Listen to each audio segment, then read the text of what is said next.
在上期节目中，我们做好了经验熔炉。我们看到这边呢，我后来又把它改了一下，这下面锁漏斗呢，弄了一个自动锁漏斗的一个装置，旁边有一个计时器，里面放了有14个物品，熔炉每烧制一个物品就是大概10秒钟。这边的计时器也是计了10秒钟，也就是说每过10秒会让你们的物品往下漏一次，所以我们每次过来呢，里面都是会有东西的，我们就不用手动的来锁这个漏斗，就很麻烦。总之我们每次过来里面会有东西，我们可以直接把它拿出来。好，我们接下来把里面的东西全都拿出来，看我们到底能够升多少级。原本这里的投掷器呢，我也把它往下降了一格，因为这底下我给它做了2层的漏斗。如果只做1层的话，这个漏斗锁住之后，里面会堆积很多的东西。在我们拿完了这些经验之后，现在已经有91级了，我们待会就可以愉快的去附魔了。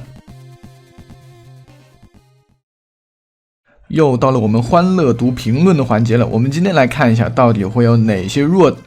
会有哪些优质评论我们会读到呢？好，我们今天一共只放了3条评论啊。第一个袁电鹤他说，树场做完发现老是飞的树苗到处都是啊，这个确实是一个问题，这样会导致你的树苗的收集率比较低。但是这个机器呢，它里面有很多活塞，对不对？那个活塞推完那些树叶之后，就会掉很多树苗，那些树苗呢全都是被那些活塞壁给拉回来的，最后就拉得满地都是。这个也没有很好的办法能够解决啊，唯一能够解决的就只能够在旁边多放一点漏斗矿车，或者是在地上放一些漏斗，然后把这些收集的掉落物再把它发射到上面的发射器，最后再送到我们玩家身上。好，我们来看第2条评论。这条评论说，刷刷机可以收集一部分，剩下一部分烧经验，就不用烧仙人掌了。当然这条评论是很长一段的啊，我只是把其中比较重要的这些话把它挑出来了。好，然后我再回答一下这个评论啊。其实这样做也是可以的，但是你烧沙子的话，你要对比一下烧沙子和烧仙人掌，它们2种出来的经验的数量是不一样的。烧沙的经验很少，可能跟烧石头的经验差不多。好，我们再来看最后一条评论。这条评论说，1给15云山生长条件改了，用不着这么大。对，1给15的话，云山生长的条件放宽了，就会跟项目一样，所以你可以用那种很简单的，就是推泥土或者是推原木的那种方法，就不用做5×5了，可以做宽度只有3格的那种树场，那样会更简单。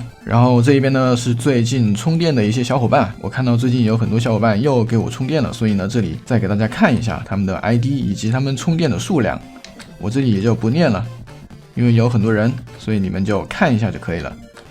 啊，这一位小伙伴呢他是充了2次啊，所以就有2个牌子。好，那么也是感谢这一些小伙伴给我的充电支持。我们刚刚把经验熔炉那边的经验全都拿完了，我们先来附一些膜。我把青金石呢全都放到上面的投掷器里面去了。我们再拿青金石呢，那可以直接往我们身上喷射啊，也是一个懒人用来取青金石的一个方法。来，我们来附这个附魔书，力量3，上次，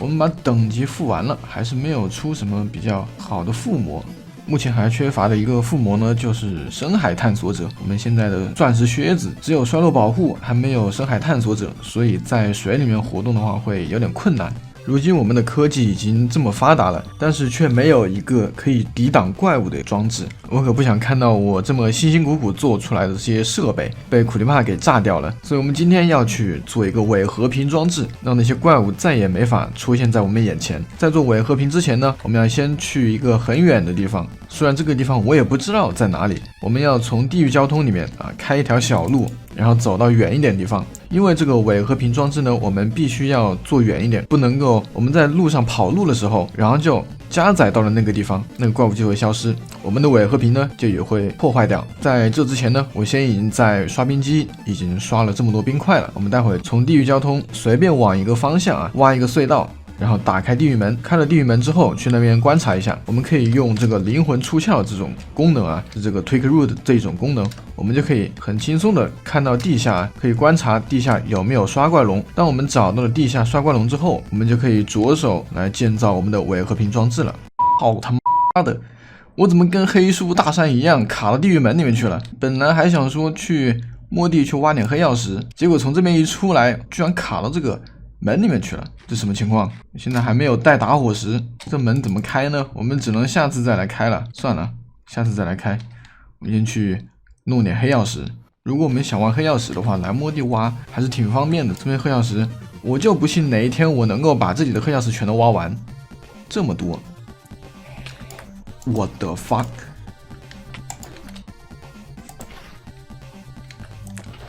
哎！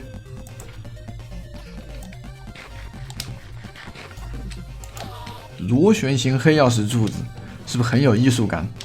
那么地狱交通这边呢，我也找了一个地方开了个门，这个门我是随便开的，似乎和我们出生点那边不是太远，不过我门都已经放了，算了，我们过去再看一下，看那边有没有刷怪龙，如果有的话，我们就直接在这边做一个就可以了。如果以后呢觉得这个地区太近了的话，我们再想办法把它给搬到其他地方。好，我们过去吧。这边是一个平原地形，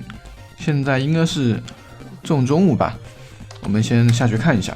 来看看地下有没有什么刷怪龙。好，我们刚刚也已经找到了刷怪龙的坐标，我把它打在了左下角。在我们挖下去之前呢，我们先把上面的地狱门把它搬到下面来，也就是我们要把它拆了，待会儿直接坐在刷怪龙旁边就可以了。好，我们现在找到了这个刷怪龙，我们要做的第一件事情呢，赶紧插上火把。哎，还出来一个小僵尸。那么这个笼子呢，你可以找僵尸刷怪龙，也可以找小白刷怪龙，这两个刷怪龙都是可以的。蜘蛛的话，理论上也是可以，只不过蜘蛛我们不是太好对付，所以最好找僵尸的或者是小白的都可以。这边呢，我稍稍把它扩了一下空间，笼子的正上方呢，一定要放上方块，不然笼子上面它会刷怪的。那么这个笼子的刷怪范围呢，我记得好像是9×9×3啊，如果我没有记错的话，我们待会要在这下面一层全都铺上水。那么这里呢是正好有8格，1、2、3、4、5、6、7，哎，多了一个。那么多了一个呢，我们就把这边填一格，这边都是战利品的箱子啊，箱子里面没什么好东西。我们待会儿就在这里泼水，但是我现在只有1桶水，最终呢这些怪全都要被推到这个沟里面去。那么这下面是用来存怪物的沟，这个沟呢要离这个笼子最少要有4格以上啊，如果太近了的话，它就不会再刷怪了，这上面就会形成一个饱和的程度，它就不会再刷怪。如果离开了4格，这个刷怪龙呢，它就会认为旁边没有怪，就会继续刷怪。如果我们单人玩的话，就要堆70个以上，2个人就是140，就像这样70往上面乘。然后呢，我们要从这个区块开始数，这是1、2、3，我们要把地狱门做在第3个区块，然后使这边怪堆积了70个以上，我们从地狱门里面回家。那么伪和平的第1步我们就完成了。好，这边3个区块的距离我已经挖好了，我们可以直接在这里来做地狱门。那么这边这个地狱门呢，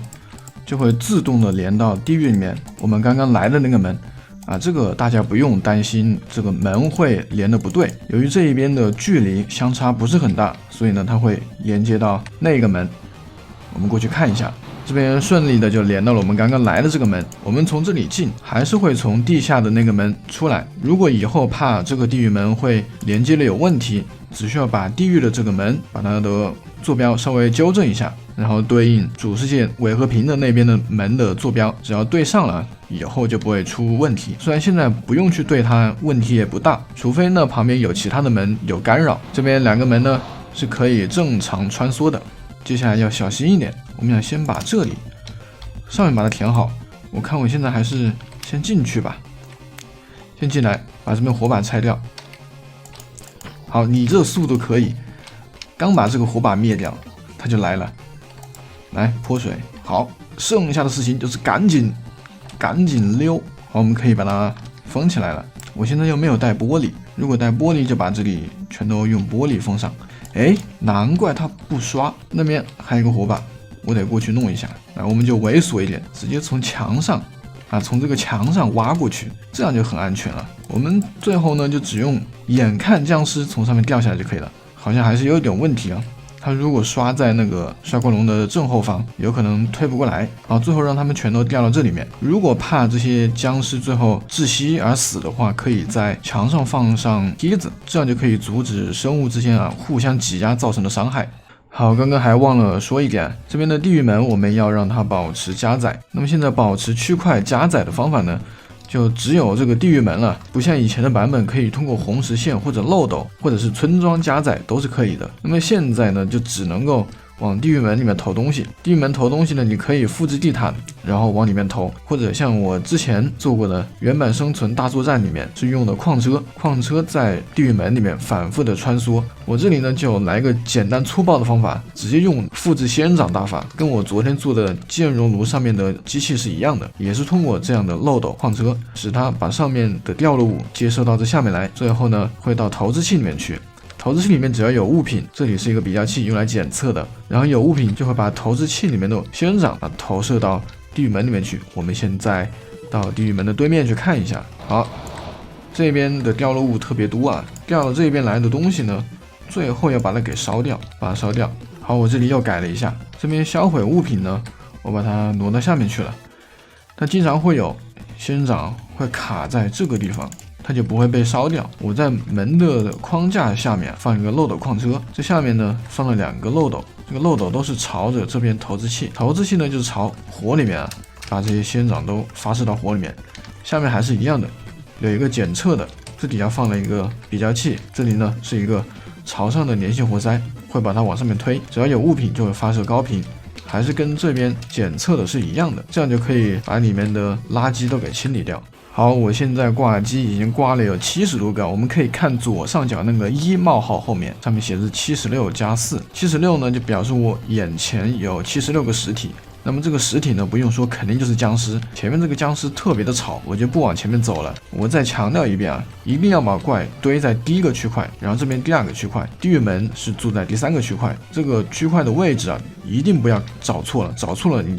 这个伪和平就做的不对，就会失效。好，现在正好是晚上呢，我们就可以来看一下，看外面是否还会刷怪。外面看起来似乎很安静。现在我们找一块地比较平一点的吧，这边都是森林。不过我们可以看左上角那个1的那一栏，后面几乎就没有什么实体，所以应该就没有怪。我们现在已经飞了很远了，仍旧是不会刷什么怪，所以我们做好了伪和平之后，我们就可以开开心心的做我们的大工程了，就再也不用担心有苦力怕把我们的工程或者把我们的机器给炸坏了。只不过做这个伪和平呢，